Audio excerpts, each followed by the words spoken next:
Hello, everybody. Welcome, welcome, welcome. Welcome to another episode of the Giggle Economy. My guest today, I'm so excited to be presenting him right now. What can I say about our guest this week? One of the funniest people I know. I always feel like I'm in the wrong. I feel like I come in too hot every time I'm like hello, and this guy's like calm down a little bit. So I'm always Oh no, excited. that's me, excited. man. I'm always excited that he's here right now, especially want to do this. Big round of applause for Randy Mendez. How you doing, man? I'm good. Did I ever tell you about when I won a trip to Vegas from a kissing contest? No. That was me. It was like you had to stand lips locked for, well, it was supposed to just be for like a few hours, and it ended up being like 13 hours of just lip to lip and just like all the way until the end of the day. You did that And it for was hilarious because it ended up being a three-way tie. There were three couples, and it was like the first prize was a trip to Vegas, second prize was a trip to Bend, Oregon, third prize was just like you get a restaurant voucher or whatever. And so like after 12, 13 hours of this, they announced they had would go into like to who guessed the right amount in the candy jar. yeah. And they announced second place, which meant that we won. But because this is me and Kendra, we're both just like, cool. And like second place is like, yeah, like all the news crews and like all of them like rent to them. And it's like, cool. All right. So where do we pick this up? We can leave. Sorry, we're not as animated as we probably should be. Where do you think that comes from for you? Where do you think that originates? Where it's like you just have a vibe where it's like even kilter all the time. I get worked up. I yell. I get hollery, but it's just like a lot of things I don't have. I don't know. You don't have what about sheer bliss like that you won a trip to Vegas? What about showing that sheer excitement for winning? So you're like, yes, we did this. Like that's not in your. No, no. Even like I've won some comedy contests and stuff, and it's always like nice, and I'm genuinely happy. I don't have that thing that connects over to just like yeah, like I don't know. I think it was might have been strict dad, and maybe I really don't know. My kid's the same way though. She doesn't like over indulgence of emotions and stuff. Well, I like it about you. I always felt like I was the kid that shows up early to school every time we were on a show together. I always felt like, yeah, I'm excited about the set. What do you think about this? You're like, I just hope they don't hate me, or like, or it was always like, man, I got to do this set, and then I got to go do another set, or I got to go pick up my kid. Like it was always one of those things where it's like, you were so not nervous, it put me at ease because I'm like, oh yeah, I can relax now because other things in the life besides this comedy show for tonight are happening. So thank you for being on the show. Oh, The show is all about three things that either experiences or people that really shaped your life in the realm of work. So either just like jobs that you worked that really like meant a lot to you, either good or bad, that kind of shaped who you are, or people at those jobs that shaped your outlook, good or bad. So if you want to go into the first one, it could be just give me a little context and we'll go into it. okay. Well, here's the deal. I don't have a lot of time for homework, but I did. I haven't actually done this in a long time. Decided to write down all the jobs that I've had. So, started as a kid, paper boy, then a camp counselor, then I worked at Burger King first as a normal person, then a manager at 17. I worked in an aluminum smelting plant. I worked in a dam. I was managed a movie theater, a set of movie theaters. Then I was an usher. Worked at Sony Disc Manufacturing. Worked in a box office performance hall in the Holt Center. Worked as a wedding DJ. Worked in the Central Bank at Universal Studios Hollywood. Worked in the post office. Worked for T-Mobile's call center. That was crap. Worked in Intel doing chipset processing. Then worked in a chipset processing facility. Then I worked for Sure ID. Then I worked for Lane County, which is where I work now. Hey, First as a computer programmer, and then now as a management analyst for a different department. nice. Well, maybe it's not lack of excitement, is it just exhaustion? Maybe it's you're like, what's next, man? Like, come on, like that's so many jobs. What was the final count on that? I don't. That's not even like counting like gig. Oh, and I forgot the. Oh God, the. We also worked at a country club. That was where me and the black guy got called boy. That Oh was fun. no. that was, that was Yeah. Oh God. At least, and these are all like, yeah, these are like the real jobs that I actually like applied resumes and turned in I-9s and all that crap for. Yeah, those are ones that you got on the books. Yeah. That's amazing. Is it Yeah. let's go into the whichever one you think is there's certain words that caught my attention, like smelting, but you know Oh what? yeah. You know what? You go wherever your memory takes you first. Like for me, I always think about like just that first, for whatever you want to say, whatever how you want to start, but that first thing, what was the first job that really caught your attention? Like, okay, this is either good or bad. I like working here, or this is a job and I need to do this. Like, what on that long list, which is very impressive, by the way. Now they tell everyone to keep their resume down to like one I page, know. and it's so embarrassing because I have a lot of jobs too, but it's kind of, you're like, what do I put on there? Yeah, and it's one of those things too where it's like I think I learned something from most of those jobs. I mean, never been fired or anything. I was good at all of them. But and I mean, like the camp counselor I did when I was like 15, 14, 15 for little kids, and one of them like kind of changed my world. He was a deaf kid, and learning to communicate like in school like they keep everyone away from you, especially like small towns. They really Yeah. do a miserable job of that. And so learning how to communicate with him and seeing like the frustration on his face when people couldn't, and the way that people would give up on him so fast, like was one of those things that you're just like they would literally like, okay, well I just can't deal with it right now, and like would walk away, and like his issue still exists, like whatever he came to you with still exists. um yeah, so that was, I but I want did. Oh, I, go I ahead. want to pick up on this thing. You've never been fired from a job. No, and I went in to get fired one time specifically when I was working at the T-Mobile call center. I went in specifically because then I got the contract to work at Intel. And you work in a call center, and especially we switched from just being like a general call center to what was called like smart access. So if you had bad credit, you could get a cell phone through this plan, and we became the call center for this plan. So it was just people with terrible credit, which meant the call like quality just tanked. Like it went from like, I'm going to Europe, what do I need to do to use my phone, to like, I just paid you last month and now you shut my phone off. And like, yeah, that's how monthly billing works. We'll be expecting money Every next month? month. I'm surprised you have poor credit, sir. I'm shocked. And so I went into that job just like, oh yeah, I got to go in today. I start Intel in 2 days. I don't need this job, but I've always wanted to say some things. I want to get fired. I just want it to be grand. And I went in and like call after call, I was like, well, you're cool. I can't do that to you. And it was just like the one day. And then I got to like lunch and I'm like, what the fuck am I doing? I'm working. I'm just, no, I quit. By the way, all right, I quit. This is not entertaining anymore.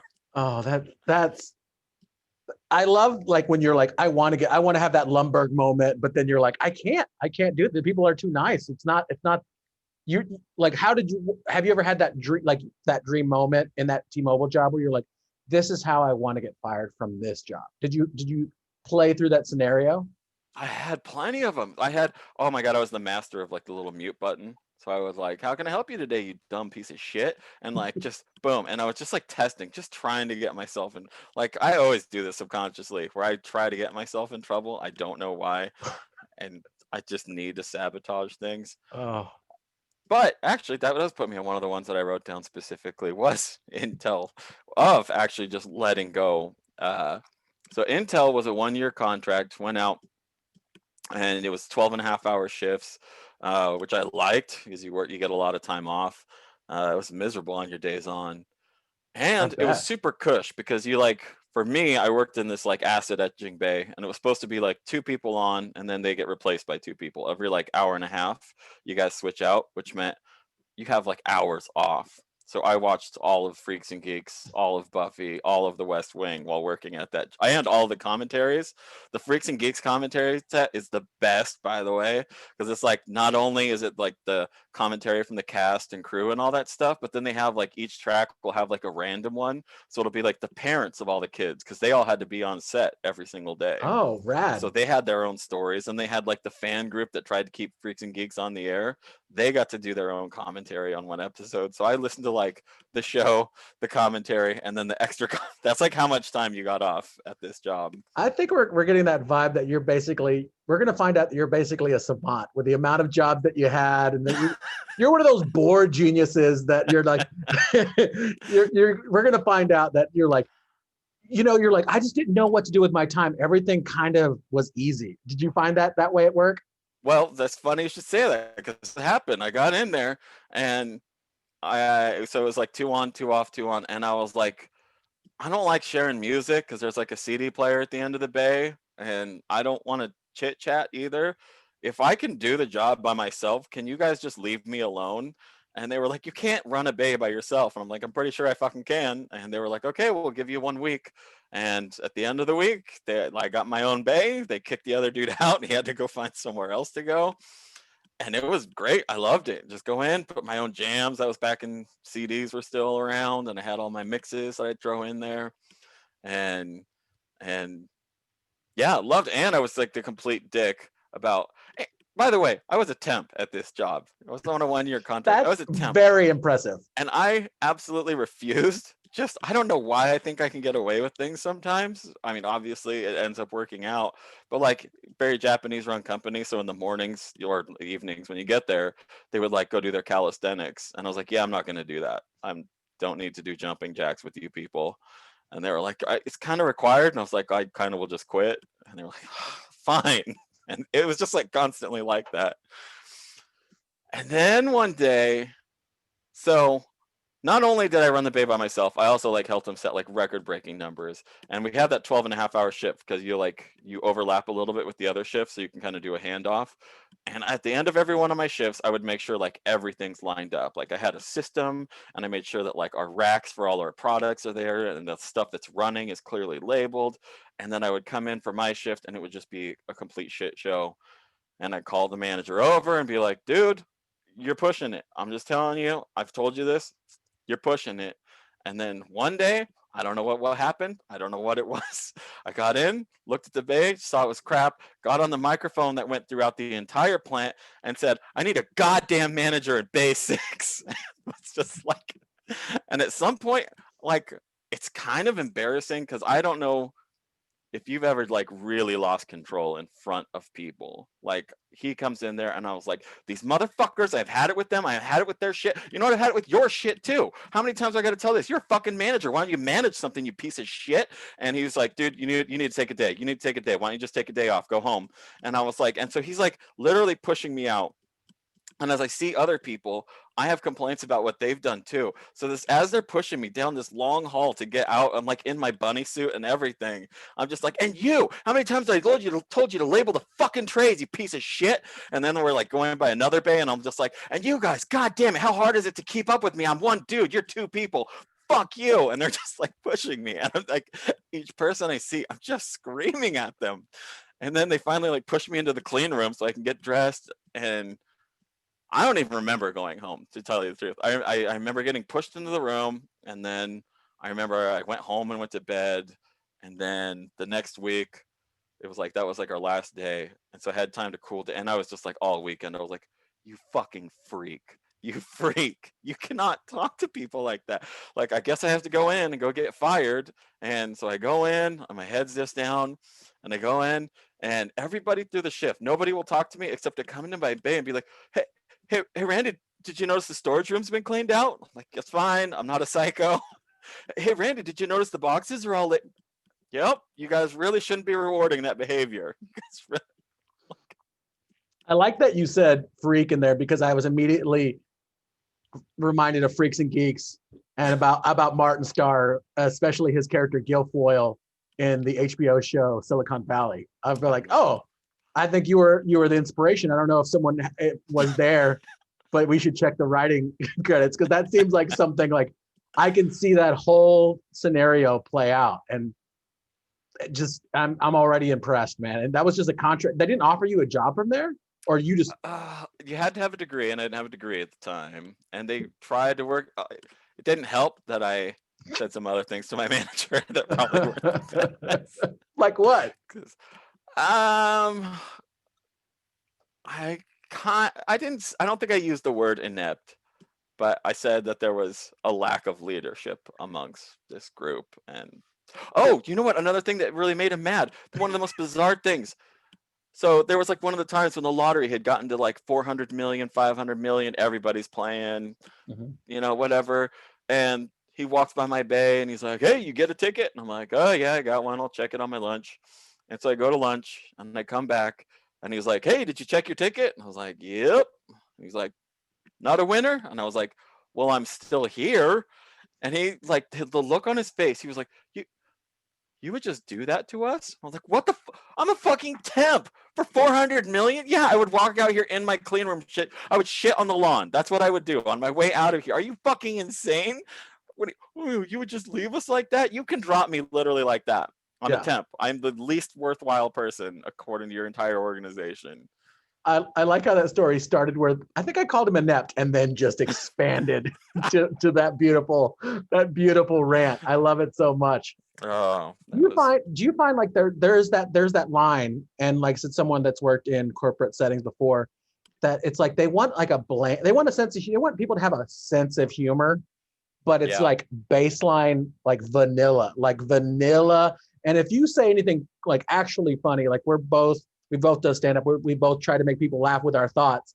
If you try to do anything like edgy or anything like actually funny to you, it just yeah, woo right over their head, or they're like, I don't get you. What do you mean? yeah. I remember at the post office one time, I got really annoyed. It was like in my first week there, and there was a group of us out having a break, and we were like the new people, and there's like a lot of older vets and stuff like that that work there, and they were talking about them about all their wives because like I guess like three of them had mail order brides or whatever, and they were like, "Have you ever noticed that At the like so post many of them?" office? Well, yeah, and they were like, so that was their thing, and they were like, "Have you ever noticed like a lot of them seem to have mail order brides?" And I was like, maybe they get like a discount from working here. And I remember this girl just looks at me like, anyways, I'm like, God, you're At gonna least they talk get free about. postage, like that. Yeah, you know what I'm talking about? Like you just like make a tiny little joke, and they're like, oh, I don't understand. What do you mean?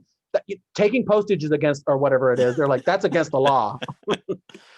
Yeah. Oh, yeah. So many times I remember at Sure ID, I was a mentor, and they had me. They were starting like to want to train the next group of mentors, and so they asked us like what our techniques were, and they were like, "What about you? You mentored Evan, and Evan's like one of our star people now. Like, how did you train him?" And I was like, "Oh, it was super easy with Evan. I just had a rubber band around his wrist, and if he messed up, I just snapped the shit out of it." And the HR lady looked like she was gonna report me like immediately.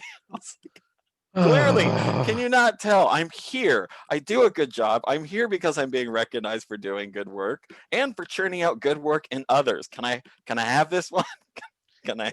HR people are like, I know a lot of good HR people, but there's some of those people that are like, I feel like they're manufactured, like Westworld, but like blander.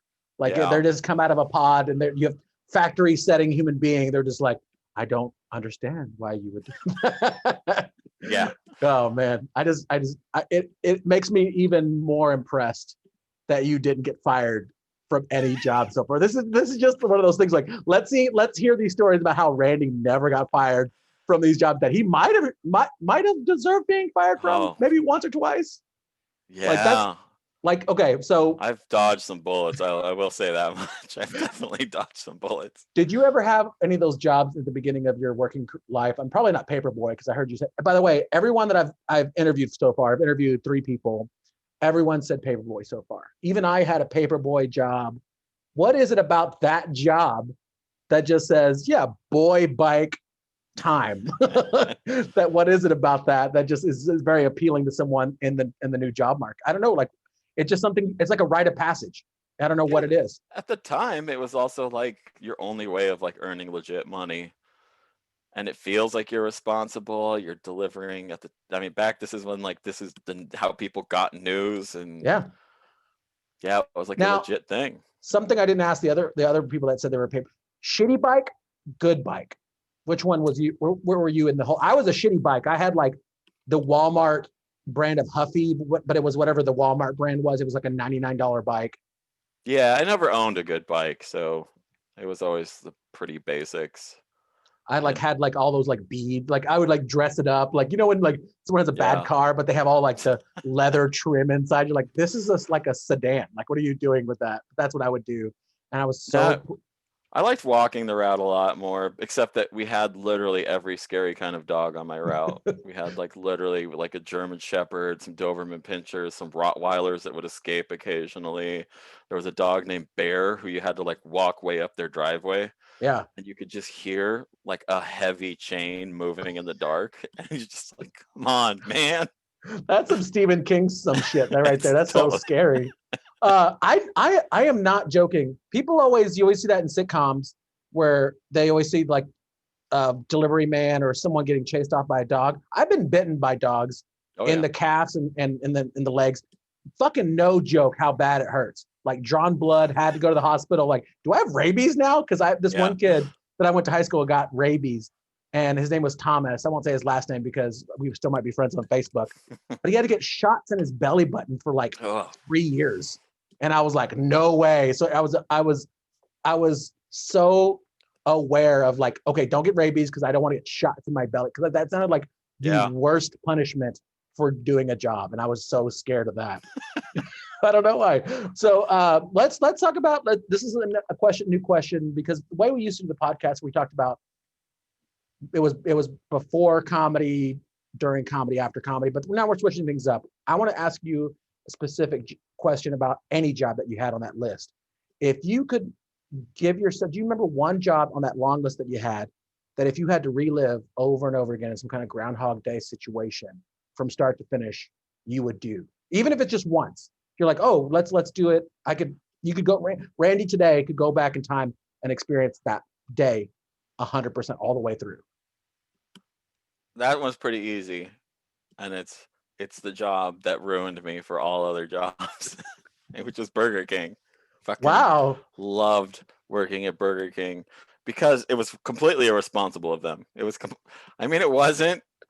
I'll admit I was a good manager. They started me as a manager at 17. Technically, for paperwork wise, I wasn't allowed to be until I was 18, but I already had my crew and all of that. You had a crew at 17. That's impressive. Dude, I fired somebody and they had to train me how to do it. And so like I had to pull in like a man with a family. And I had to like fire him as they're like slipping me pieces of it. You need to have him sign this. like some kind of sad Arthur Miller play, just like. Yeah. Oh God, it was terrible. I mean, that was definitely terrible. And there were definitely bad days there. But it's one of the things that like my little brothers, they're they like only got jobs in their like back half of their 20s, and their whole like teen years, I was like, you guys need to get a job now. You guys need to get a job. Not even for the good reasons of it'll teach you blah whatever the shit, but like it's so nice to have a job you can just quit. You know, like this is fuck around money. That's all this is. I live in a house. My parents buy food. This is video games. This is concerts. That's all this money is. You don't have any sway over me. I'm on my parents' health. Well, we didn't have health care at that time, but yeah. But it was like I don't, and yeah, I didn't care. And this is also in the 90s, so we didn't have quite the awareness about things like sexual harassment and appropriate behavior. So it was like there was a couple of the staff that we had a game that we would do, and they would do it to me too, just so we were fair. Where somebody was like leaning out the window in the drive-through, you just run up and just give them a good whack on the ass, just as hard as you could, while they would like try and like talk to a customer. And it was like, wow, that's not happening anymore. That's I think there's that. It's kind of like there's those two kind of people. I think there's people that went to college and joined a frat or sorority, and they're those people that worked a hospitality job. I think those are the two kind of people. And let me tell you, I like the people that worked hospitality. Like I worked everything you could work in a restaurant: host, server, dishwasher, like everything. My favorite thing, my friend worked at Dairy Queen, and I remember you could just be such a smart ass at fast food. That was my favorite thing about like fast food.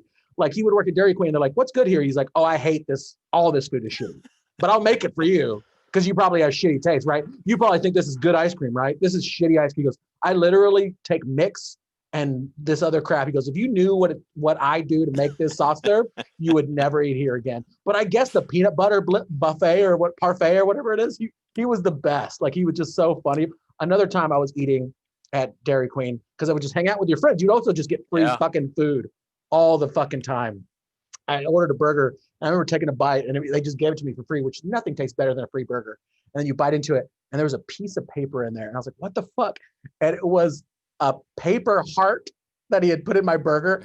And it said, look up. And I looked up and he was like, love you, sweetheart. And that was the best.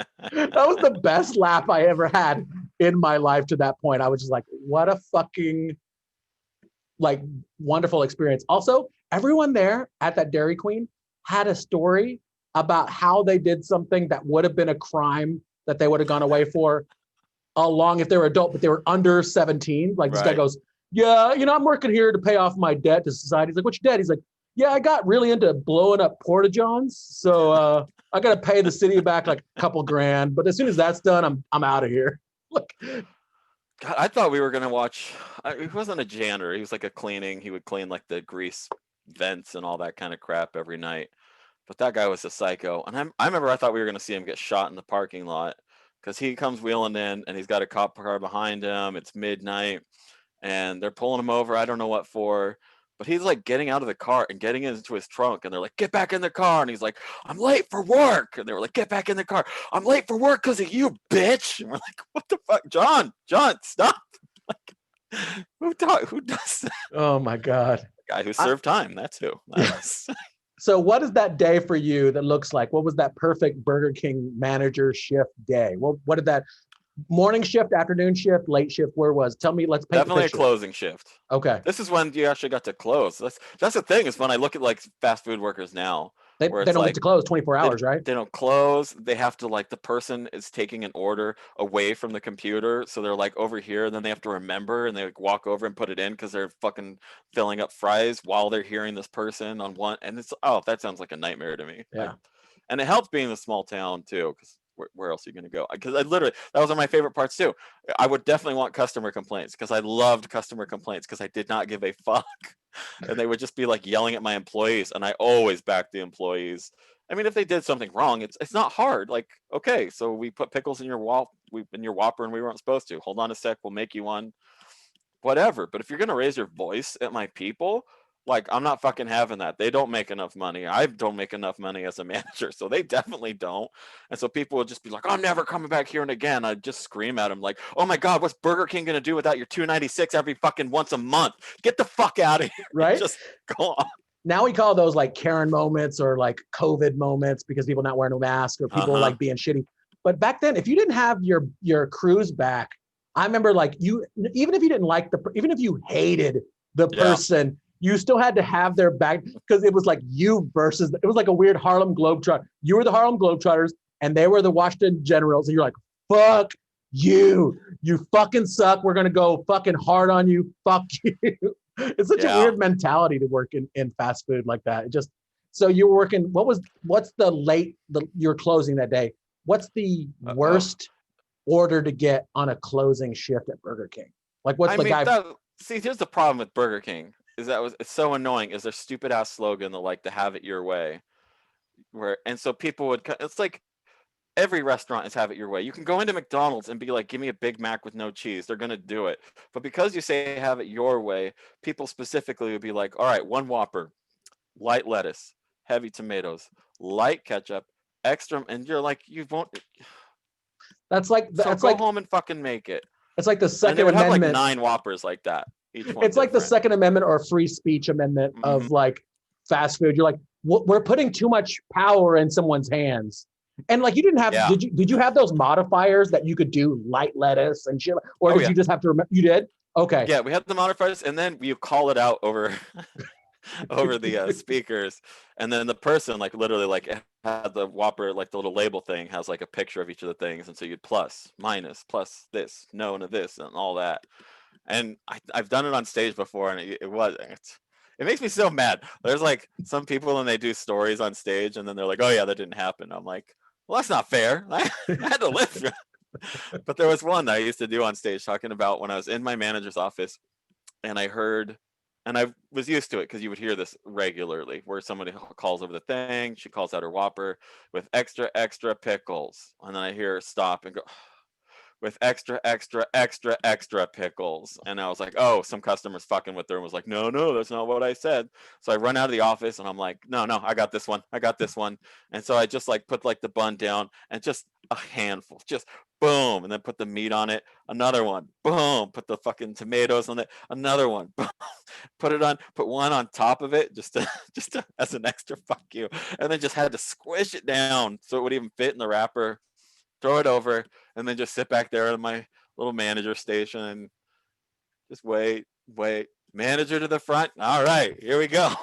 Gonna go up and go over. Look at this shit. Look at this shit. What does that look like? Oh, that looks like a Whopper with extra, extra, extra, extra pickles is what it looked.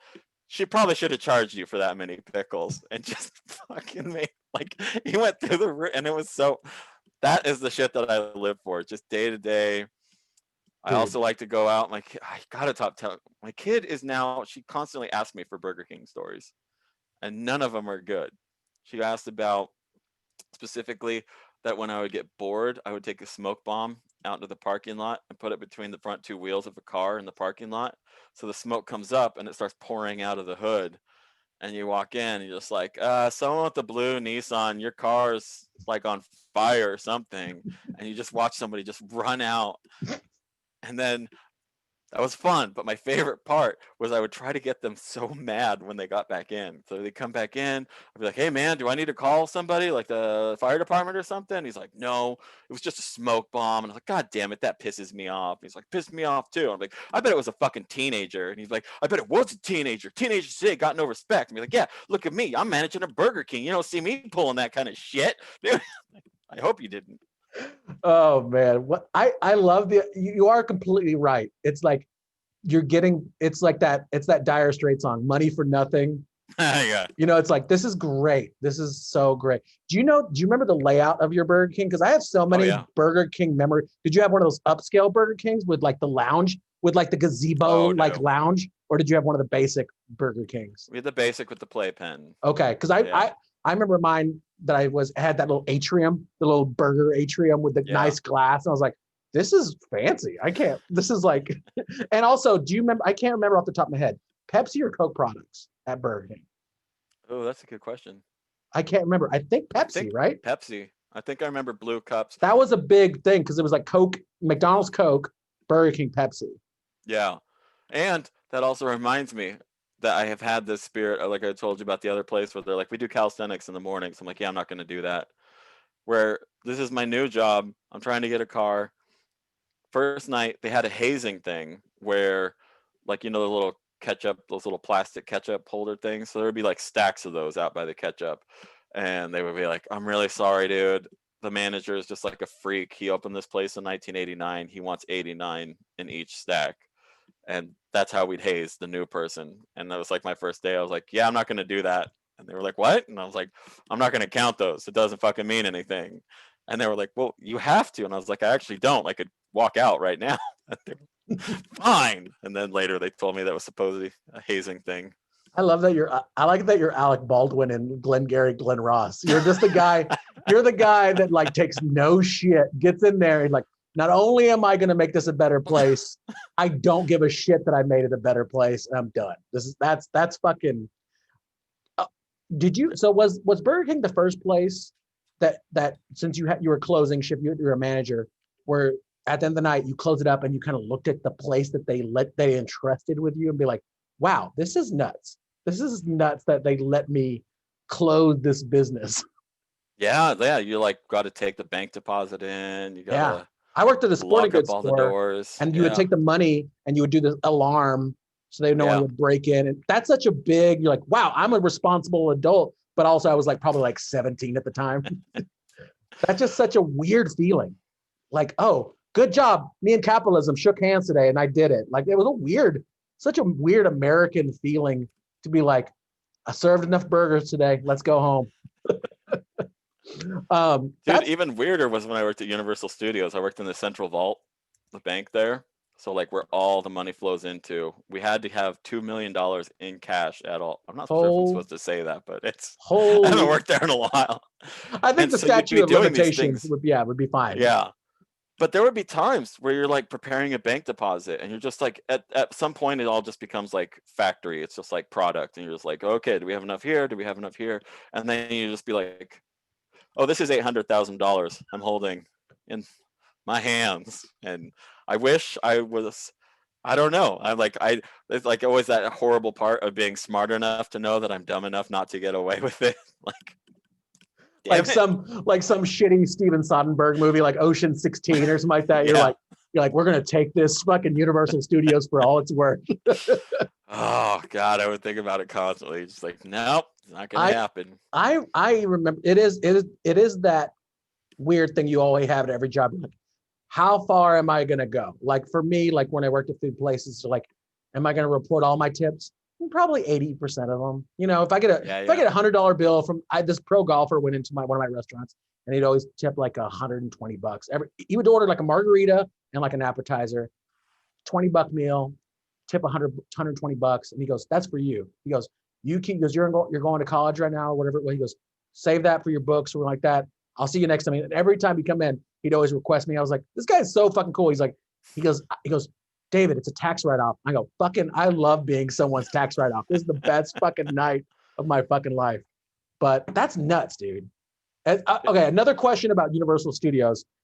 Like, when you look at that place, did you ever like, can I move up the rank because of Universal? Like, you're in the central bank. Did you ever feel in that part of the job, this was the job for you? Or did you always like, I can do better than this? No, I definitely wanted to work Universal. I wish we got into a situation where we had to leave LA, and that's why I left. But I definitely wanted to at least manage the bank and then something else at some point. Just I love that kind of environment. Like my second home away from home is Vegas. Has been since I've been going there since I was a kid. Married, related to a lot of Mexicans, so we have a lot of like back of the house people, and I love just like going to the front of the house and seeing like what all the people see, and then you go back and behind where it's everybody's just fucking Tuesday, and Universal was like that times 100, where it's my Tuesday, and here's a family who has been saving up for this trip for fucking 2 years. Like, this is their day. This is their day. And also, that is the first place where I thought about actually becoming a dad. It was like it was literally because did not want kids, never wanted kids, was not planning on having any. That was the plan for my entire life. But that was the first place where I had a couple moments. The first was we opened the Van Helsing haunted house, which, remember that movie? Like every father feels with that. I do remember that movie. Let me see if I can remember. Let me see. Was the lead Hugh Jackman? Yeah. And was Kate Beckinsale in that movie, or am I thinking, is that Underworld? I know. I thank her too, but I really, it was or so it's forgettable. It's either her or Rachel Weisz, and he was like, yeah, I get it. Vampire movie. Yeah, and so we debuted a haunted house there, and it was open to staff or people with VIP passes. It was like our preview week. And every day after work, I went on rides. Every fucking day. I would either take like the studio tour or I would take Jurassic Park the ride. It was like my way of chilling out, and I just liked watching the other people. But so I was like, oh, I'll go check this out. And so I'm walking through, and these two girls get in behind me, like 11 and 8 maybe. Mm-hmm. And we go through, and they start getting scared, and the 8-year-old starts like grabbing the back of my shirt as she gets scared, and her sister's just like, no, don't touch strangers. And then she starts getting scared, and so she starts grabbing onto the back of my shirt.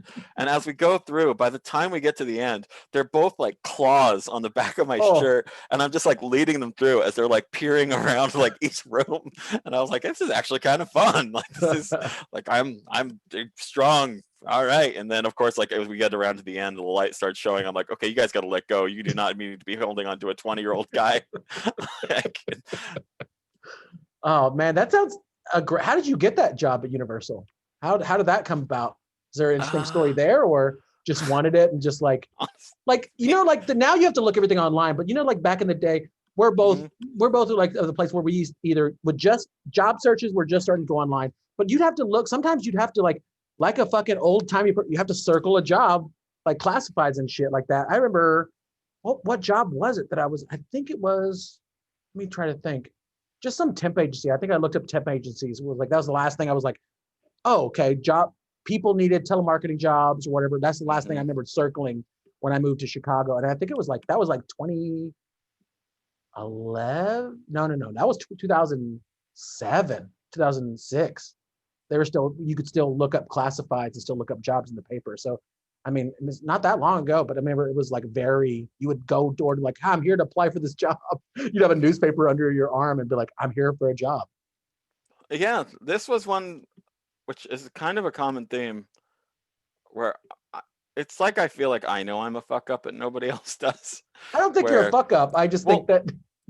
Well, here's the thing. So I moved like about 2 miles away from there, and I was like, I don't know. I'm sure they're hiring. It's the beginning of summer, and so I applied to become just like a park attendant to work the booth of some whatever the shit. And they looked at my record and they were like, "Why are you applying for this?" And I was like, "I don't know. Universal seems cool." And they're like, "You would qualify to work in the vault. Like it's a much bigger jump." And I was like, "I don't know. Fine." And it's literally the job that I'm in right now. I work for as a management analyst for assessment and taxation, the taxing agency for my county. And I didn't like my previous department. And so I had applied at them to be a property assessor or something like that I'm not even interested in doing. And they were like, "Why are you applying for this?" And I was like, "I don't know. I hate working upstairs. I want to come work with you guys." And they were like, "You're going to be bored in 5 minutes. Like, how about?" And then they bumped me up in this role. And I was like, "Oh, yeah, it's probably what I should have been applying for, huh?" That's so fun. That's so funny. Like you just you have like jobs thrust upon you. They're like, no, we know. Like, isn't that funny when people know what you'd be better at than before you know? Like it's such a weird, and that's so funny that it's in your personality. We're like, yeah, he'd hate that. It's always like he'd hate that or he'd be bored right away with you. Yeah, that was one of my favorites. When I had there was like one crisis I was going through at some point that I'm sure everybody does, where I'm like, I don't know what the fuck I'm doing, man. When am I going to be 40 and working at I got to find something. And I called my brother. He's a National Guardsman. He's done tours in Iraq and Afghanistan, and he was between them. And I was like, hey man, I hear they're still hiring like 30-year-olds for like army shit. I don't know. Do you think I should do it? And he's like, you can't do that. And I was like, I don't know. I think I can get in shape and stuff. And he's like, you're incapable of following orders. I was like, I mean, besides that, I think I can do okay. And he's like, that's all it is, dude. You cannot do this job. Okay. What's the worst job that you've worked in all that list? And you can either say worst job with best coworkers or worst, or like the other way around, like best coworkers, but like just some job that you're like, why am I here? Like what do you regret instantly when you look at your resume? I really don't look at him like that. Not even the aluminum, like the aluminum smelting one. That was a cool job. No, it was terrifying. But terrifying is a good like descriptive word for that one. That was fucking nuts, man. So basically they have the big aluminum smelters, they do all their shit, and then they move it to the end of the bay so we can break it down and rebuild the inside of it. And then they put it back into the line. They're all on the line. It's super hot. What's the final product? Like what are they processing this aluminum for? Well, they're melting it and then they're turning it into the tubes that can used by factories to be put into car parts or whatever the shit. But it was like, this is mid 90s, late-ish, like mid or later 90s. This is like a small town. This is the last place where you can get away with some shit. Like people on their lockers on the outside had like hustler pages taped to them. You couldn't even put it on the inside. Like in the break room, there's a stack of Playboys and penthouses, and you're like, so you guys just sit here and read these with each other? Like you just. I feel like I thought this would be a good interview, but I'm even more impressed by everything. Like you should write, like, you know how like Jack Kerouac was on the road. You should write a book called On the Job, just describing every job that you've had in your life, because it's so descriptive and so colorful. I'm seeing everything. Like right now in my head, when you first started out, I just pictured the processing plant from T2 where the T1000. Oh yeah, that's what I think when I think aluminum smelting. I just think you like looking around like, fuck this place. This place is terrifying. That's what I think. Dude, we had an explosion there. We came in on our shift after the explosion happened the night before. One of the aluminum smelters blew up. So we get there, we see the fire, and they're like, clock in, clock in. I'm like, it seems always like a the good opposite. yeah, always a good way to start the job. Clock it, hurry. Yeah, so they tell us to get to the line, and so the aluminum smelters are up here, and there's like the underneath part where you do maintenance and stuff on them. Mhm. So it blew, all of that stuff just came down like lava, and they had set like boards on it, and so we were trying to like salvage stuff, and so they have a crane that they're pulling things down, and we would have to hook it up, and then they pull it up, and literally while we would be working, the plywood would start catching on fire because it was all still molten but crusted over on top. And so then we put this plywood on top, and so you'd be like, lift it, and like looking down, and you just smell the wood burning. Just like it was terrifying. But what completely a good coming of age story. Like that movie, what was that movie? I can't remember the name of it, where the guy ended up in the van in Alaska and he died. Remember that?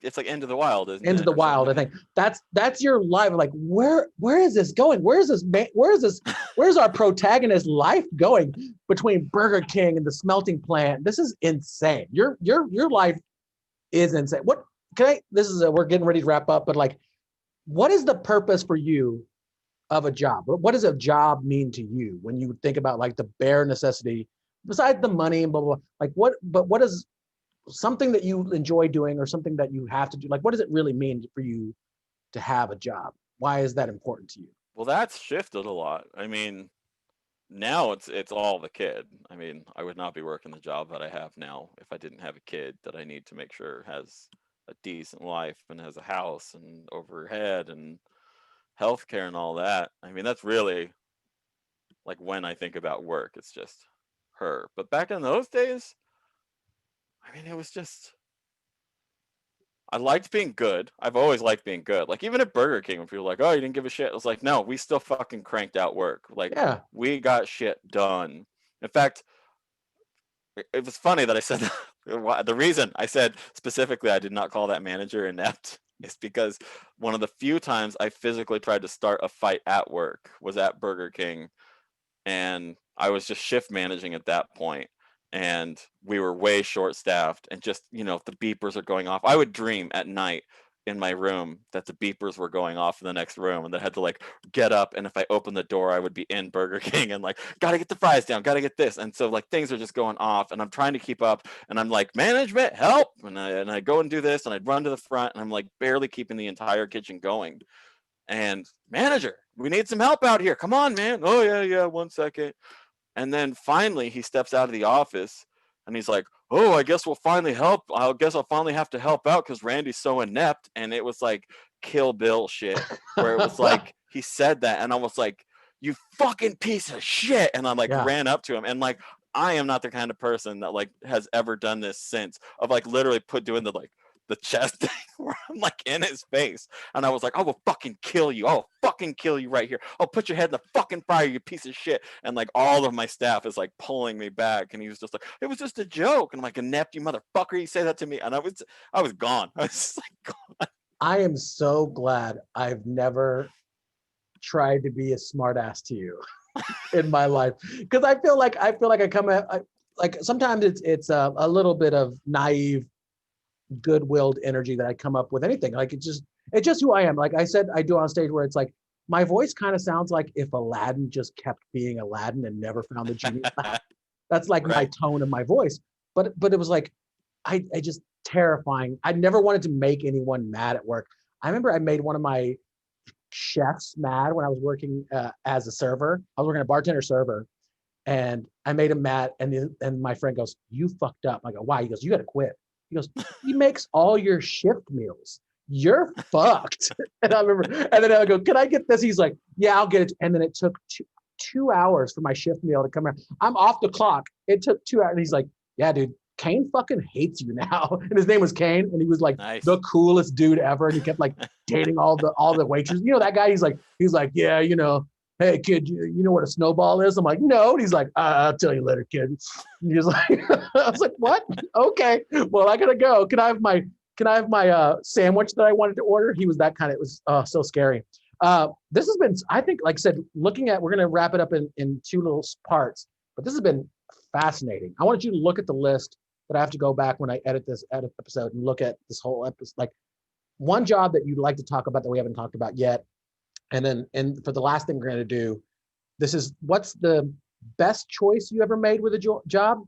So this is how we're going to wrap up. Best choice and biggest mistake you ever made in a job. So that'll be the finale. So think about that. Okay. But tell me about one of the jobs that we didn't mention since there's so many on your list. Oh, I managed a theater too. Yeah, movie theater. Like a movie theater or like a play? A movie theater. A group of them actually in the Dalles and at once in Pendleton after he fired everyone there. So I had to go manage that theater. That's a fucking dream job. I love the idea of working in a movie theater. Not only was it because it was that, but it was the Dalles, Oregon. So we were the only theater. And that thing you said about your friend made me remember about how much I would fuck with customers there. And I remember specifically some dude coming in and being like, 2 for that Jackie Chan movie. And I was like, don't know what you're talking about. He's like, we had 4 screens. 4. I don't know what you're talking about. And he was like, they're Jackie Chan. I was like, yeah, you can go out and look at the posters and see if anything rings a bell, but I'm really not sure. So he goes out, he comes back in, 2 for Rumble in the Bronx. That Jackie Chan movie, I've seen that like 6 times, bro. And he was like, the look on his face. And then the fact that like, what, I'm the manager. We're the only theater. You can't even threaten to not do business with us anymore. You can't even go above my head. I am the apex of this theater. Don't fuck with me. That's fucking good. Oh my God, we constantly. And you had something too about your friends coming in that would just hang out. There was one time specifically where like my buddy Ben comes in. And, we get everybody in the theater and he's just on the other side of the counter as I'm getting everything ready. And we're just talking and a customer comes out. My popcorn tastes really sweet. I'm like, okay, here's some more popcorn. And then we used to keep talking and then somebody else comes out. My popcorn tastes sweet. I'm like, what the fuck? So I reach into the machine and eat some popcorn. I'm like, yeah, it tastes normal. God, people are fucking weird. Here you go. By like the 3rd one, I'm like, what the fuck is happening? And then my friend is like, dude, have you not been paying attention to me? I was like, no, I'm working, man.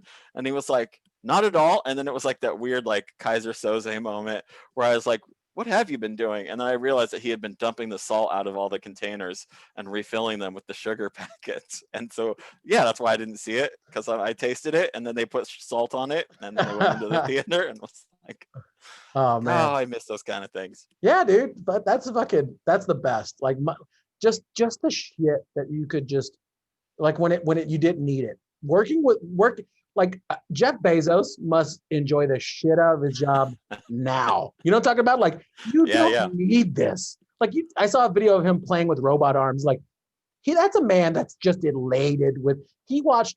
There's another clip of Jeff Bezos because I just see things on YouTube randomly come up, and it was him with David Blaine. And I've never seen anyone less impressed by David Blaine's magic than someone that is a trillionaire. Like, that's like, yeah, that's cool. I could own 10 million David Blaines. Like, it must be a good feeling. You're like, yeah, that's amazing. Yeah, on the other side, he's like, I could literally pay one of your own family to kill you. That's how much money I have. I could do that. What was the worst movie opening for that movie theater job? What was the worst movie that you hated? Like was there like one of those prequels that came out, or what was the worst movie that you're like, man, I fucking hate this movie's fans? The Blair Witch Project. Oh, dude, that would be fucking rad.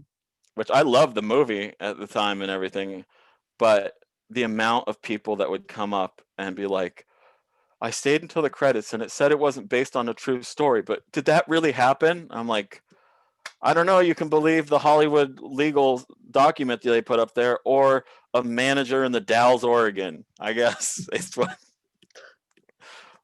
I don't like that movie. I'll be sure to tell fucking Steven Spielberg. That was like constantly. This movie sucked. Can I get my money back? How was your chair? Was your chair fine? That's what I rented you. I rented you a chair. You watched the whole movie. That was always the thing. My dad used that disclaimer. If you didn't like 10 minutes of the movie, I think you can get your money back or something like that. It's like within 10 minutes if you didn't like it. It was some weird thing my local cinema had where it's like, if you don't like it within 20 minutes or whatever. So one time he totally did these, like, me and my son don't like this movie. And I like the movie. And he was like, me and my son don't like it. We're leaving. And they're like, okay, here's your money back. And he was like, whew. He goes, I forgot. I already saw that. But I was like, I didn't see it. And he's like, I just didn't want to pay for it. So I forgot. So That's great. I love that. I worked in a movie theater when I moved because now I live in Austin, and I worked in a movie theater when I first moved here because I needed some job, and I worked in a movie theater. And the craziest thing happened to me. Um, I was working a food runner because it's one of those like I run people food into their theater. My manager got sick. This is like 2019, like early 2019, maybe summer. And my manager got sick and laid down in the break room. We're like, no big deal. He's just not feeling well. He's just like, whatever. He needs 10 minutes. He's probably gonna run his ass off. My other manager came in and he's like, well, where's so and so? And he's like, oh, he's in the break and he's not feeling good. They sent him to the hospital, and then he died later that day. And I was like, and he was like 36. And I was like, what the fuck? I've never felt more confused and sad. I'm like, what? Yeah. But Avengers Endgame hasn't come out yet. Like, he can't die. And I was just never, I was like, oh yeah. That's when every once in a while in my life, I get reminded that death can come for us at any time. I'm like, shit. And I love that. I love that job. I really enjoy doing that. But that job will always be tainted for me because someone basically died during my shift.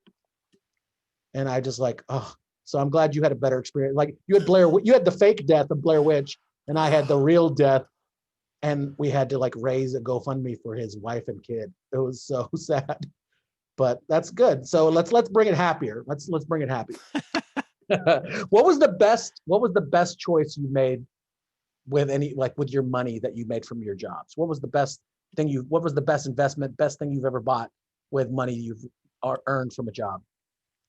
Oh, God, I don't know. I'm not great with money. It just confuses me. Well, that's the next question. What's the biggest mistake you've made with money? What's the one thing you've like, oh, I regret doing this? See, this is like the wrong person to ask because I have such a philosophy of just like this is not a feeling that I can really associate with because I'm like, well, I don't know because yeah, maybe I worked at the Holt Center box office. I could have become a manager there. I probably would have loved it. That was a really good job.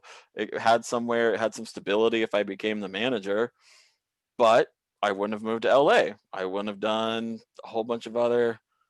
So I don't know. Even like the shitty jobs are like, oh my God, but I still got to see that one guy fucking eat it. That was fun. Okay, well then I guess that's why you're a big fan of Vegas, because you're like, it comes and goes, whatever, you know. Yeah. I will ask this: what is one job that you've always wanted but didn't think you were qualified for? We'll end it that way. Oh, well, I mean, that's kind of hard with two stand-ups. Well, I mean, I've always thought it's more like I had a harder time accepting being like a writer. I wish I would have pushed more for that.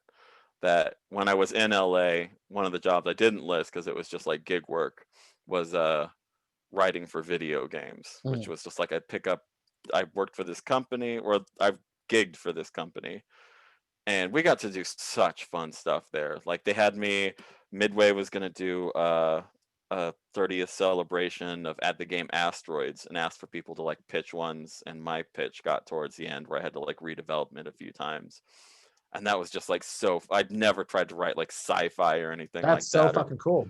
And then we had another one. It was like those Area 51 games. Do you remember those? I get that. It was at every movie theater for a while, like every movie theater. Yeah. And so they were going to make like a PlayStation. I think they did. Like a first-person shooter, like a legit Area 51 game. I remember Marilyn Manson was going to be one of the voices. Oh shit! And we got hired to redo the story because the story was just getting such negative marks. But you know, it's a video game; they've already done everything. So you would just be in a room, and they would be like, we'd have video of like certain clips, and like character A says to character B something angrily, character B reacts blah blah blah. What are they gonna say? And we just sit there and just like, well, I don't think an alien would say ballpark. They don't understand that. And you get into these like arguments that were just bizarre and tested your brain in like the most weird ways. And I was a bum that we had to end up leaving LA. And it's, you know, one of those things where you don't go back, and you're like, oh yeah, next summer we're definitely gonna go back. And then next summer just kept getting pushed and pushed, and then the kids showed up. Oh my God, this is like going to make a great memoir one day. This is just the beginning. Someone's going to hear this podcast randomly, and they're going to be like download, like, we got to talk to this Randy Mendez guy. This guy has a movie within him, and then all your dreams are going to come true. And I hope that for you right there. But this has been amazing. Thank you so much for sitting down with me today and talking about all your jobs.